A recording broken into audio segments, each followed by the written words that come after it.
కీర్తనల గ్రంథము 3వ అధ్యాయము. యెహోవా, నన్ను బాధించువారు ఎంతో విస్తరించి ఉన్నారు, నా మీదికి లేచువారు అనేకులు. దేవుని వలన అతనికి రక్షణ ఏమీయూ దొరకదని నన్ను గూర్చి చెప్పువారు అనేకులు. యెహోవా, నీవే నాకు కేడముగాను, నీవే నాకు అతిశయాస్పదముగాను, నా తల ఎత్తువాడవుగాను ఉన్నావు. ఎలుగెత్తి నేను యెహోవాకు మొరపెట్టినప్పుడు ఆయన తన పరిశుద్ధ పర్వతము నుండి నాకు ఉత్తరమిచ్చును. యెహోవా నాకు ఆధారము కావున నేను పండుకొని నిద్రపోయి మేల్కొందును.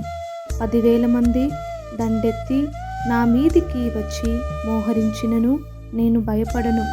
యెహోవా, లెమ్ము, నా దేవా, నన్ను రక్షింపుము. నా శత్రువులందరినీ దవడ ఎముక మీద కొట్టువాడవు నీవే, దుష్టుల పండ్లు విరగగొట్టువాడవు నీవే. రక్షణ యెహోవాది, నీ ప్రజల మీదికి నీ ఆశీర్వాదము వచ్చునుగాక.